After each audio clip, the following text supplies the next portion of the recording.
저자는요, 펜실베니아 대학교 이 와튼 스쿨의 조직 심리학자래요. 그래서 7년 연속 최고 등급의 평가를 받고 있고요.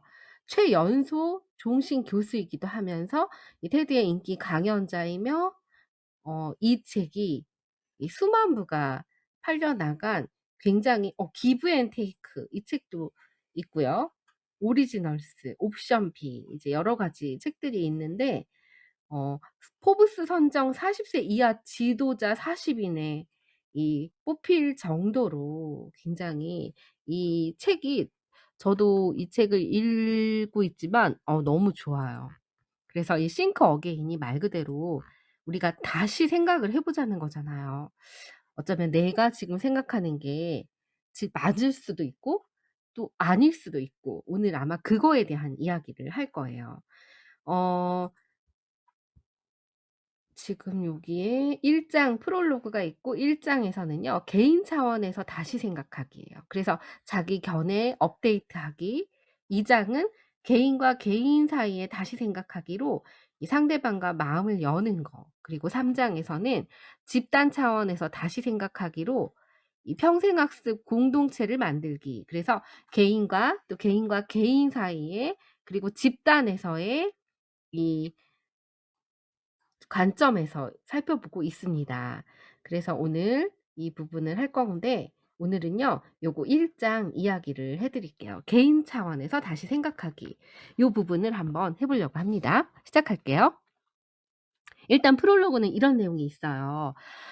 저자는요. 어떤 이제 이 사람의 이야기를 하는데 산불이 났어요. 그래서 소방대원 이야기들이에요.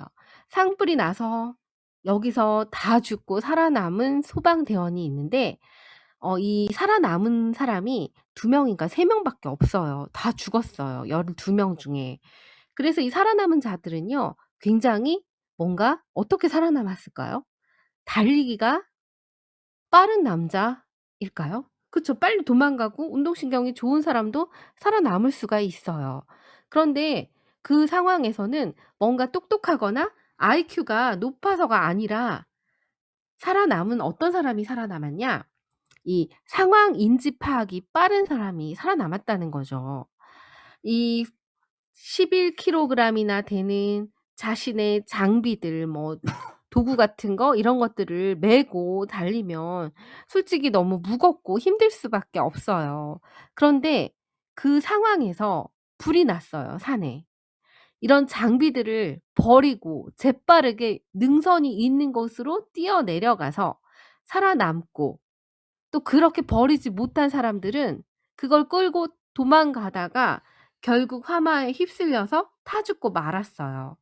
그래서 이게 되게 유명한 이야기고 음 이 이야기를 통해서 알 수 있는 건 이거라는 거죠. 우리가 만약에 어떤 위기가 처해졌어요.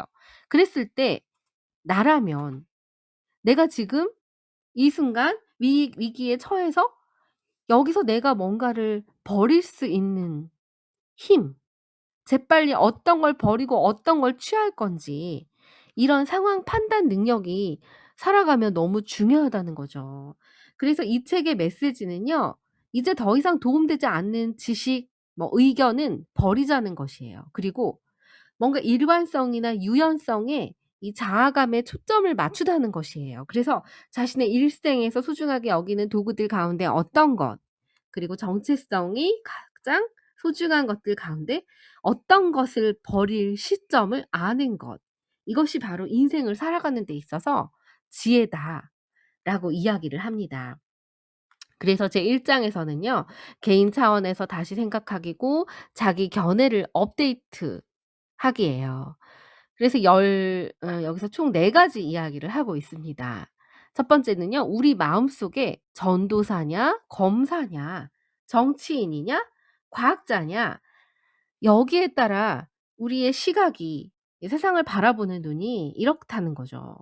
그래서 이 4 가지의 이 그래프를 보시면은 여기에 보면 이 전도사, 설교자들은 어떤가요? 이들의 사고법은요. 증거는 필요 없어요. 믿음이 중요하죠. 그렇기 때문에 그 믿음에 따라 행동을 많이 합니다.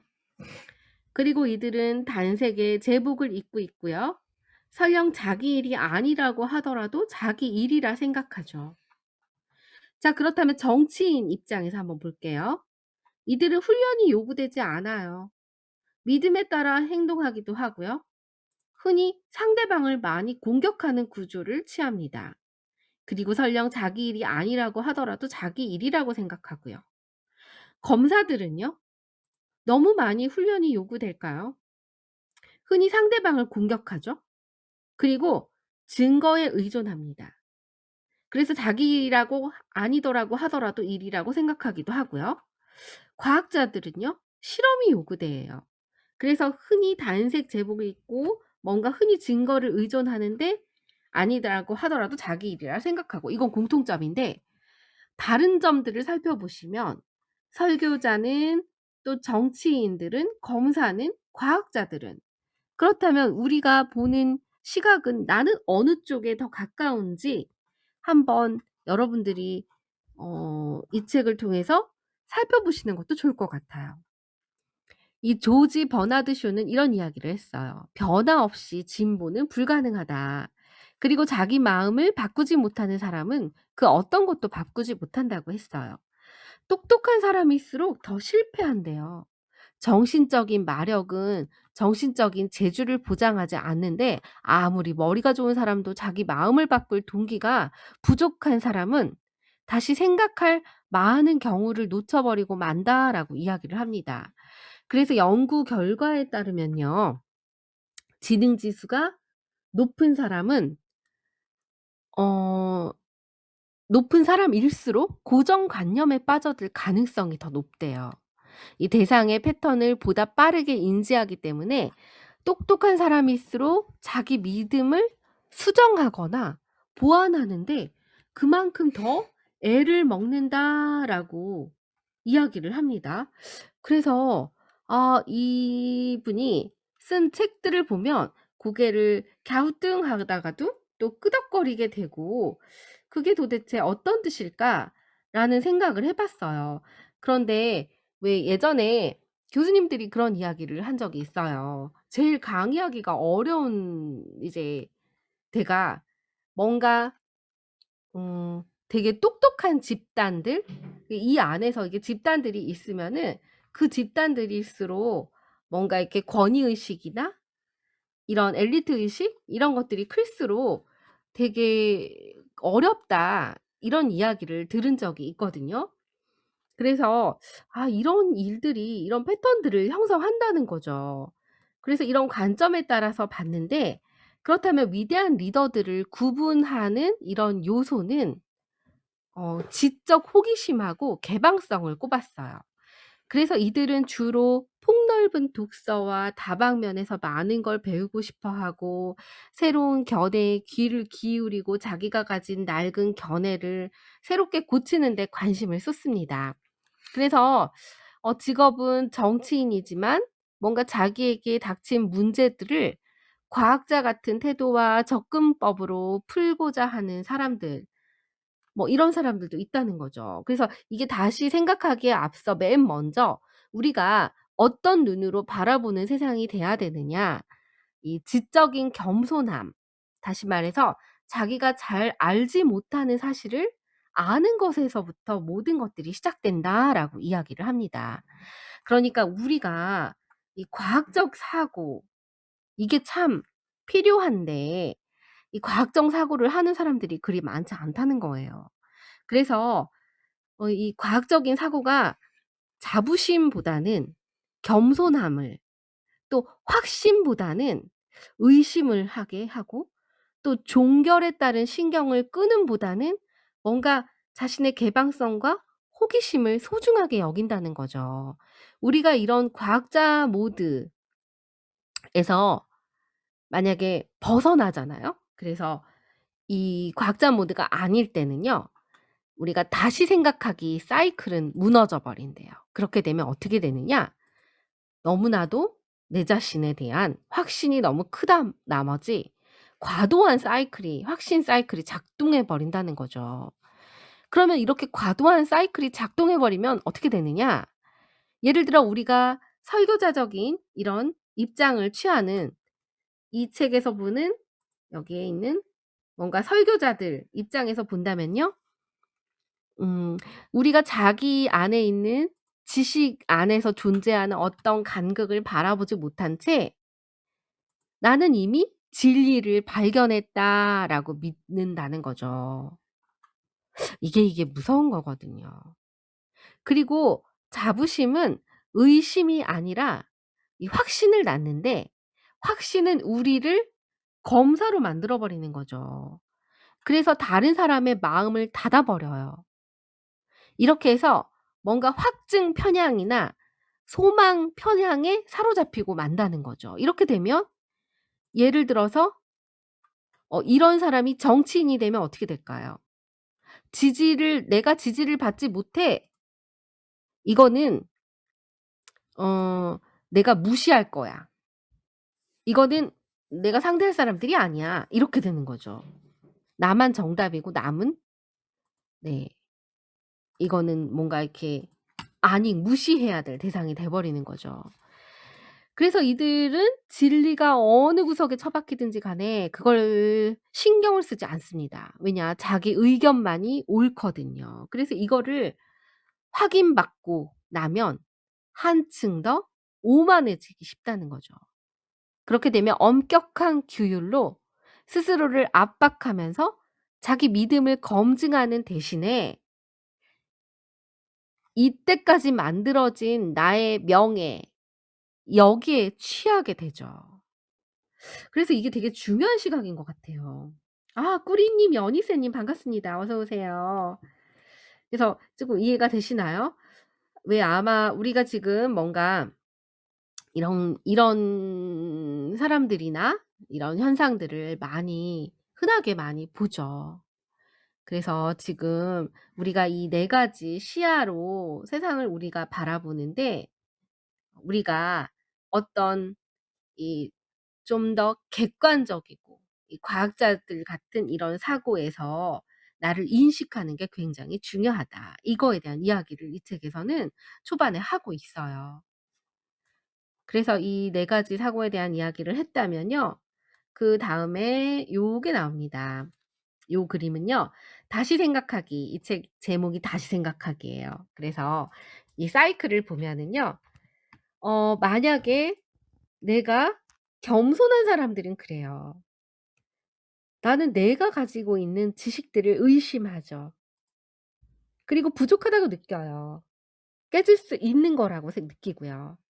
그렇기 때문에 세상에 대한 알고자 하는 호기심이나 이런 것들이 강할 수밖에 없고 그래서 늘 세상을 배우고자 하는 이런 자세를 취하죠. 그리고 새로운 것들을 발견하게 돼요. 그러면서 '아 내가 이 부분들을 몰랐구나. 내가 이런 부분들은 잘못 생각했구나.'라는 자기 반성을 하면서 그러면서 더 겸손해집니다. 하지만 그렇지 않은 확증 편향이나 소망 편향 아까 이야기한 이 검사 같은 이런 입장에서 내가 보게 되면 어떻게 될까요? 나는 이 자부심이 가죠. 겸손함이 아니라 굉장히 자아가 확장이 됐다고 봐야 돼요. 굉장히 과도한 자아가 확장이 된 사이클은 이렇게 돌아가요. 나는 굉장히 내 자신에 대한 자부심이 커.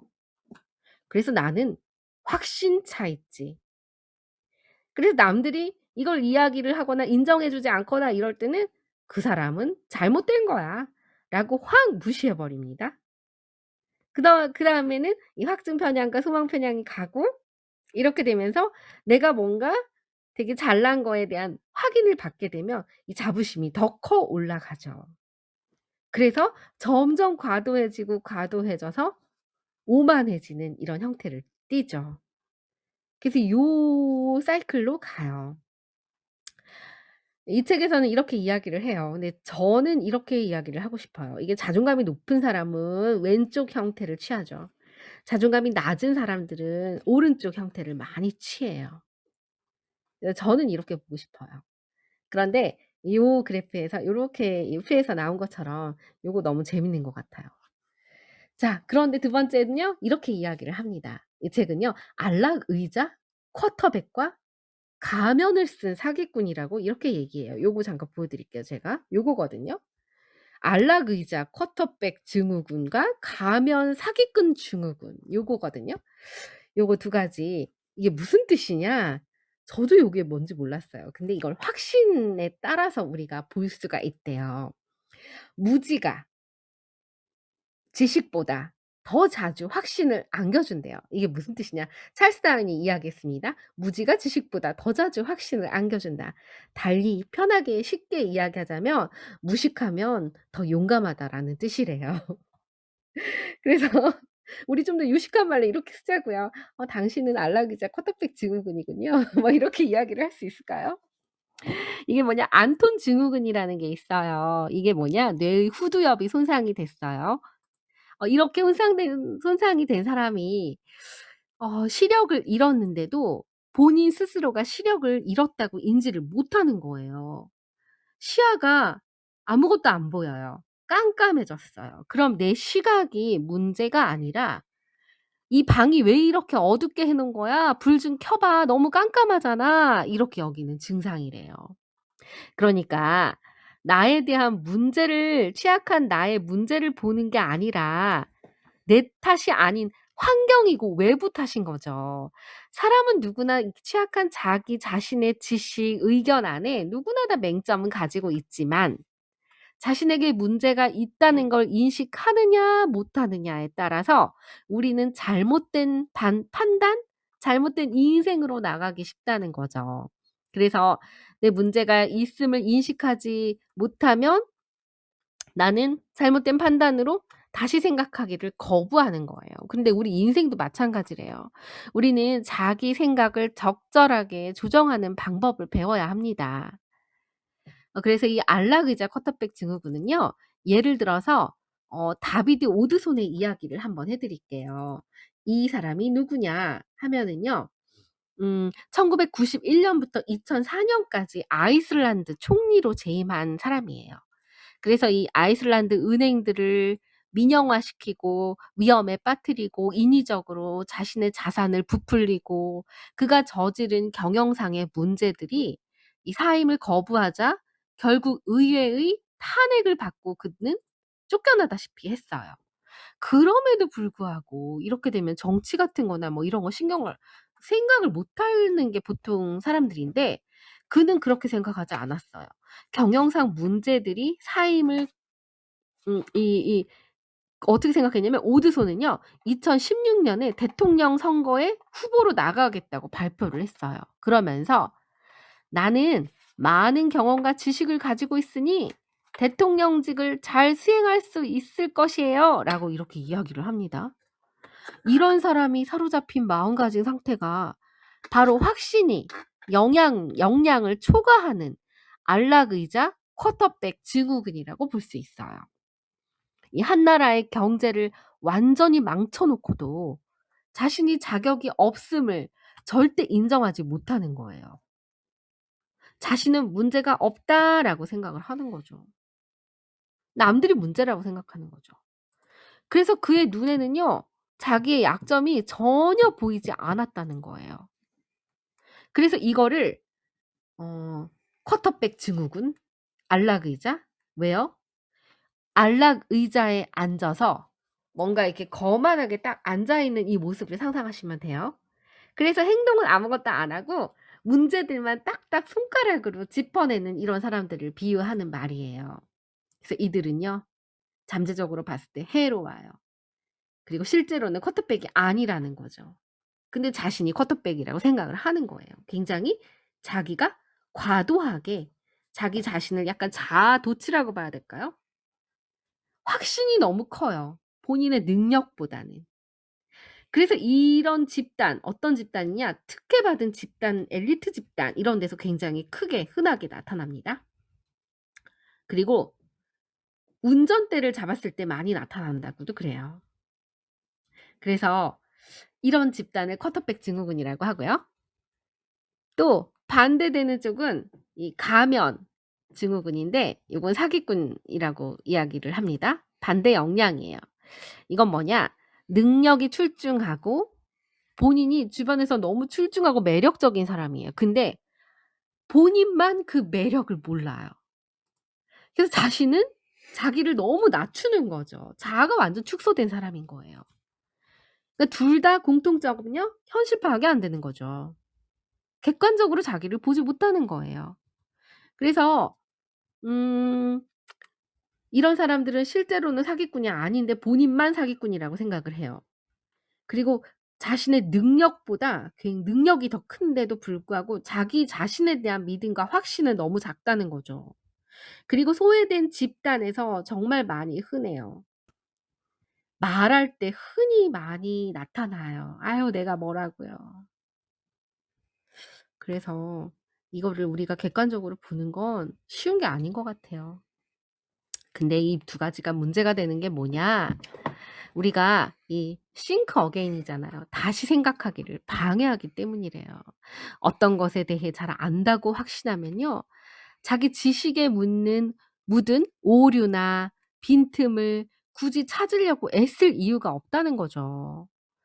그러니까 내가 너무 잘났어요. 이 자부심이 꽉 차 있어요. 아우 그럼 난 너무 잘 알기 때문에 새로운 지식을 찾을 필요가 없어요.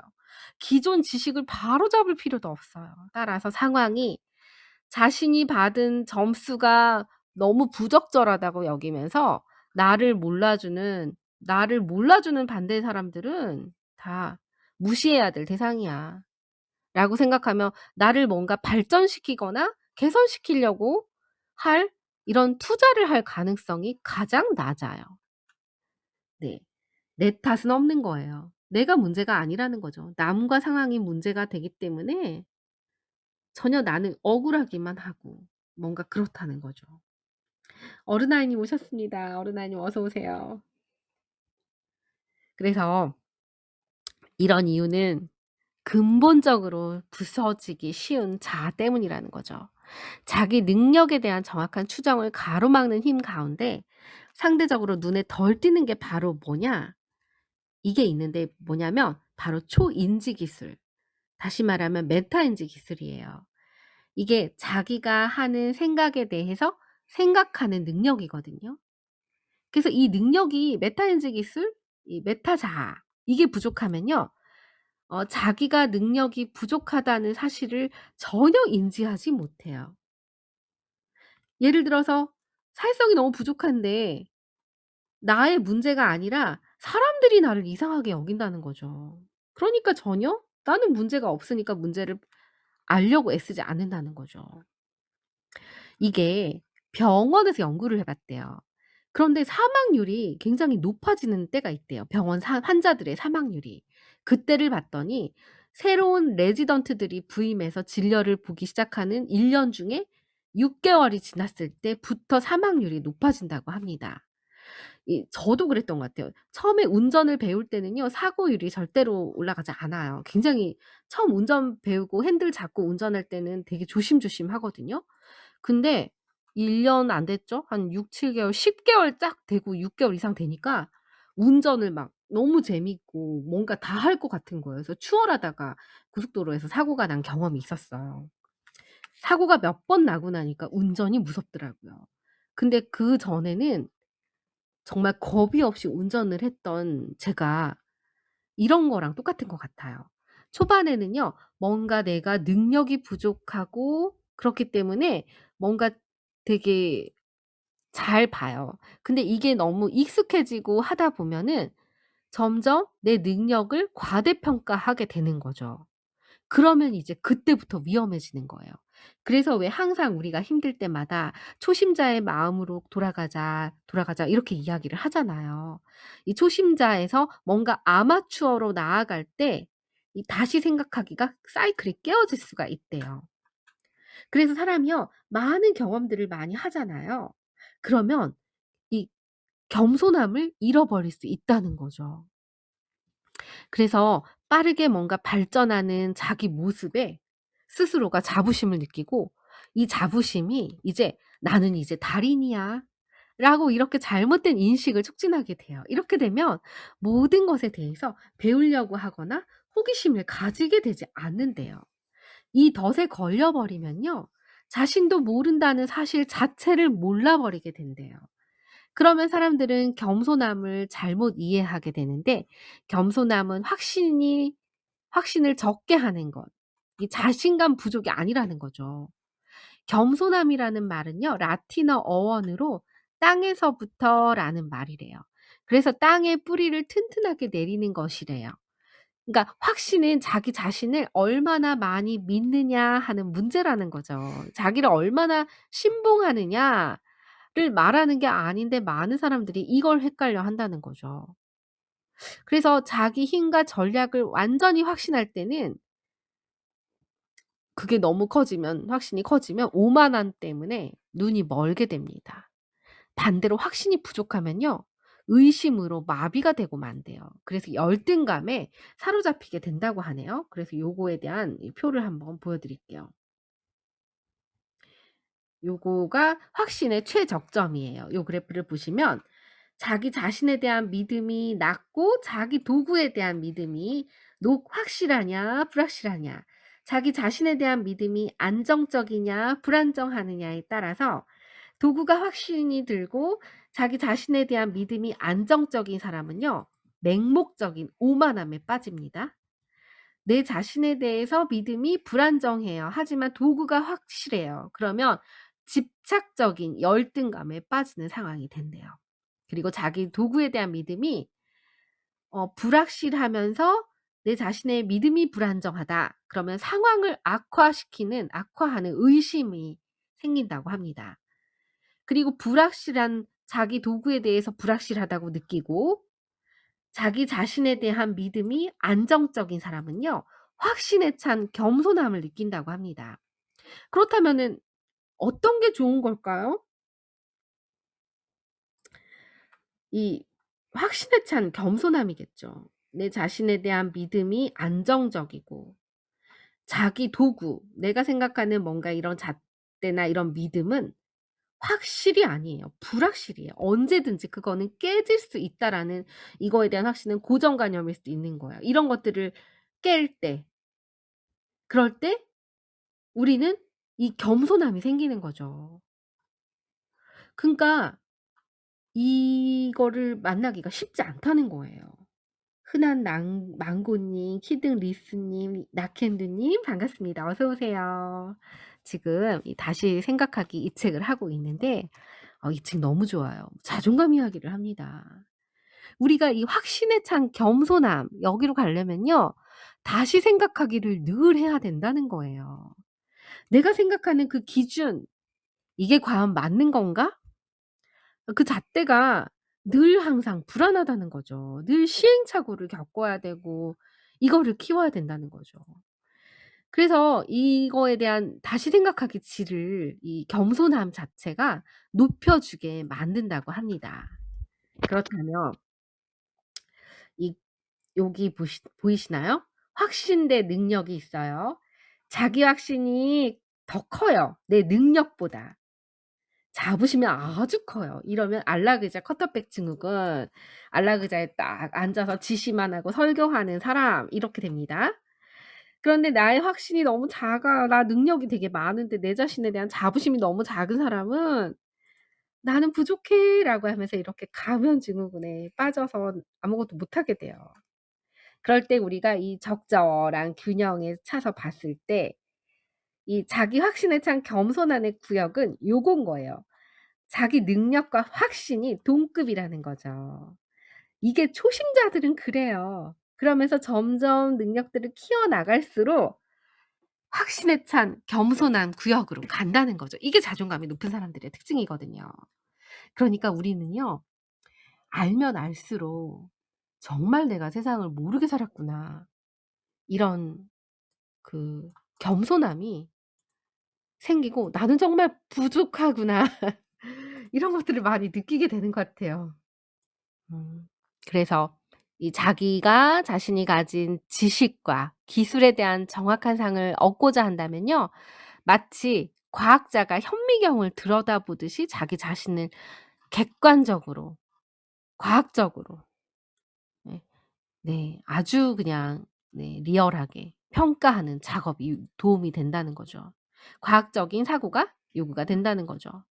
그래서 자기가 가진 지식과 기술을 우리는 항상 내가 의심해 봐야 된대요. 그래서 우리가 그래야만이 겸손해지고 다른 사람들에게 어떤 것이든지 배우려고 나서고 다른 사람을 통해 배운다는 거죠. 그리고 이 학습이라는 거 자체가 된대요. 내가 '아 이런 부분들이 배울 게 필요하구나.'라는 이런 겸손함이 전제가 된다고 합니다. 그래서 우리가 이 틀렸을 때 느끼는 게 좌절감이 아니라 이 자기 과오 그 뭐지? 자아가 굉장히 이 커서 이 쿼터백 안락의자 쿼터백 증후군 쪽이면 뭐가 틀렸다 하면 어떻게 될까요? 무시하게 되죠. 아니면 무너집니다. 완전히 크면 본질이 흔들려 버릴 수 있어요. 가면 증후군에 있는 사람들은요. 틀렸다고 할 때 어떻게 될까요? 완전히 위축되죠. 포기해 버리거나 도망가거나 숨어 버리거나 이렇게 될 수밖에 없어요. 그죠? 또 분노가 생길 수도 있어요. 그렇다면 우리가 이 확신에 찬 겸손한 구역 이 부분에 있는 사람들은 어떻게 느낄까요? 잃었을 때 뭔가 틀렸을 때 이들은 기쁨을 느낀다는 거예요. 그래서 이 지혜를 얻는 단계를 이렇게 설명을 했습니다. 1 단계부터 6 단계까지 설명을 해 놨어요. 1 단계는요. 그냥 살아가요. 살아가다가 2 단계는 실수를 합니다. 일어나는 당연한 현상이겠죠? 잠시만요. 로아맘님, 수비님이 오셨습니다. 어서 오세요. 그래서 실수를 합니다. 3 단계는 어떨까요? 자기가 한 실수를 통해 '아 이렇게 하니까 실수를 했네.' 하고 학습을 합니다. 여기서 끝일까요? 4 단계는요. 지혜가 축적될 때까지 이 3 단계를 살아가다 실수를 하고 학습하고 이거를 계속 과정을 반복한다는 거예요. 그리고 5 단계는요. 이 과정에서 얻은 지혜가 사실은 '아 내가 쓰잘데기 없는 거였구나. 이 지혜가 아니었구나.'라고 깨닫는 이런 인식이 지혜를 가져다 준다네요. 이것까지 보는 거 이거 메타인지 능력인 거죠. 그래서 6 번째 단계는 이 과정들을 평생 죽을 때까지 반복을 한다는 거예요. 그러니까 내가 배우는 이걸 통해서 뭔가를 안다고 하더라도 그게 다가 아니고 여기서 또 뭔가 또 있는 거라는 거죠. 알면 알수록 '내가 너무 작구나. 부족하구나.' 이걸 밖에 깨닫는 게 없다는 거예요. 이게 지혜래요. 작아질 수밖에 없다는 거예요. 그러니까 내가 믿는 내용이 진실이 아닐 수도 있는 걸 발견하는 순간 우리는요.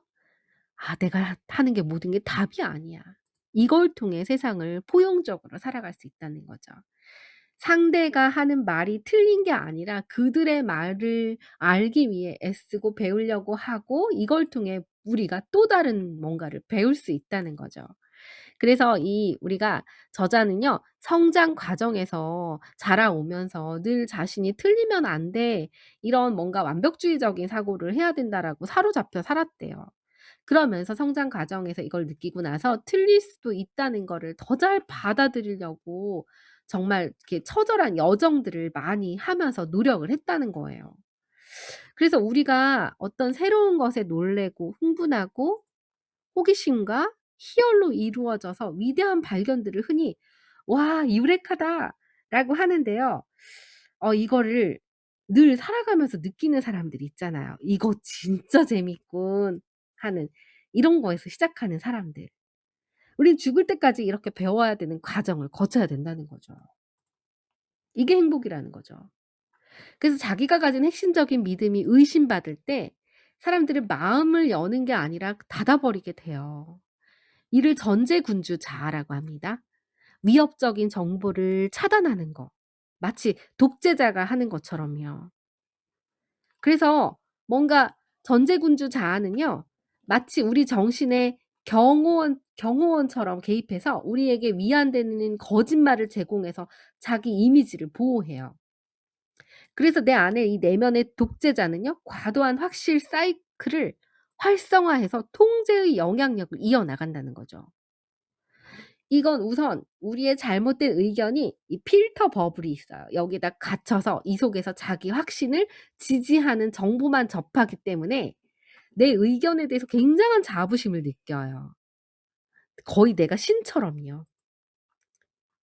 그래서 내가 신이기 때문에 어때요? 남을 판단하고 욕하고 잣대에다가 갖추고 '이건 나쁜 거야, 좋은 거야.' 이렇게 판단하는 사람들 있죠.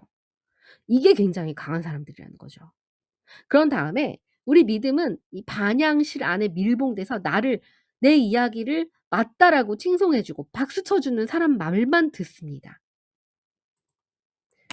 그래서 이들은 굉장히 힘들죠. 자기의 지나친 자기 확신의 성체가 점점 더 단단하게 완성이 돼요.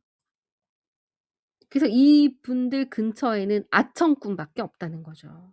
이게 이런 사람들을 전제군주자라고 이야기를 이 책에선 하고 있어요. 그리고 네 번째는요. 마지막인데 어느 멋진 파이트 클럽 이 건설적인 갈등의 심리학이라는 제목이거든요. 이 사람들의 주장은 극단적으로 상스럽대요. 왜냐하면 좋은 사회는 모든 사람이 정확하게 똑같은 의견을 가지고 있기 때문에 오스카 와일드가 이렇게 이야기를 했거든요.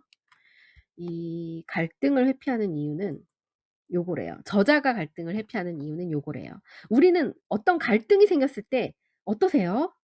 못다모님 어떤 것 같으세요?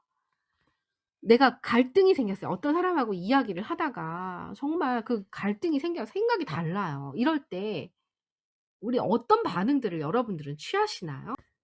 그래서 이 친화적이지 않은 사람은요. 비판적이고 부정적이고 이 호전적인 경향이 있어요. 이런 사람들은요. 엔지니어나 변호사가 될 가능성이 굉장히 높대요. 왜냐하면 이들도 갈등이 불편하지만 이 갈등이 또 돈을 벌어다 주잖아요. 그러니까 이들한테는 활력을 불어넣죠. 이런 사람들은 이런 걸 좋아하는 사람들은 이런 직업을 가지면 돼요.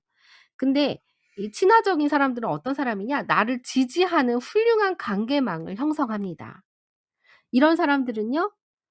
같이 있으면 나에게 뭔가 격려라든지 응원을 아끼지 않아요.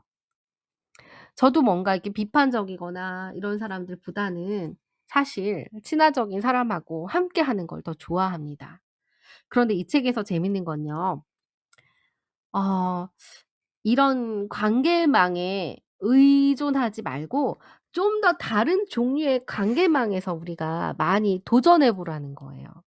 그거는 내가 바라보지 못한 뭔가 다른 관점의 맹점을 지적하고 나의 뭔가 약점을 극복하게 도움을 주는 이런 집단들이 있다는 거죠. 이들은 내가 가진 전문성에 대해서 뭔가 한층 더 겸손한 태도를 갖게 만들고 나의 지식을 의심하게 하고 새로운 가능성에 호기심을 갖게 밀어붙임으로써 나의 다시 생각하기 사이클이 활성화된다고 그래요. 그러니까 친화적인 사람만 만나는 게 아니라 그렇지 않은 사람을 통해서 도전 네트워크를 구성하는 거죠. 이런 사람들은 어떤 특징이 있을까요? 그러니까 늘 나를 아는 사람이 아니라 새로운 집단에서 뭔가 나를 고정관념 없이 만나는 다양한 사람들? 뭐 독서 모임이라든지 아니면 외부에서 뭔가 만난 스터디 모임이라든지 뭐 이런 것들을 만들어 꾸린 사람들일 수도 있고요. 그래서 이렇게 집단 구성원을 선택할 때는 되게 중요해요. 내가 만약에 어떤 팀의 리더다. 그러면 뭔가 나에게 쓴소리를 하는 사람을 멀리하면 아청꾼의 말만 귀 기울이면 이런 사람들은 이 아까 그 안락증후군 그거에 빠져서 '내가 너무 우월하다.'라고 생각하는 사람들은 그런 아청꾼 유혹에 더 잘 넘어간다는 거죠. 그리고 이거에 맞들리면 과도한 자기 확신에 빠져서 오만해지고 기존 경로를 절대로 바꾸지 않아요. 그래서 이미 이들은 실패로 갈 수밖에 없다는 거죠. 강력한 지도자들은 자기를 비판하는 사람을 가까이 하고 그들의 목소리를 키워줍니다. 허약한 지도자는 자기를 비판하는 사람을 멀리하고 그들의 목소리를 죽여버리죠. 나의 도전을 위한 관계망이 여러분들은 있으신가요? 이 관계망은 나랑 의견이 달라요. 그리고 이 서로 공평해요. 자기 주장, 내 주장 뭔가 이런 것들을 들으면서 조율을 한다는 거죠. 이런 문화가 대책에서는 비유를 해요.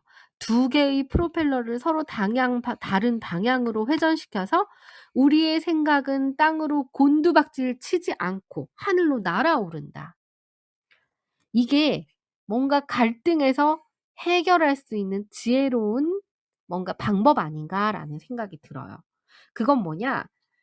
결혼하면 많은 부부들이 싸우죠. 싸워야 돼요. 갈등을 싫어한다면은 한쪽이 이기고 가고 한쪽이 목소리 큰 사람이 뭔가 위주로 갈 수밖에 없어요. 친구 관계도 그렇죠. 그렇게 되면 서로가 행복한 관계가 될 수밖 안 되기가 어렵다는 거죠.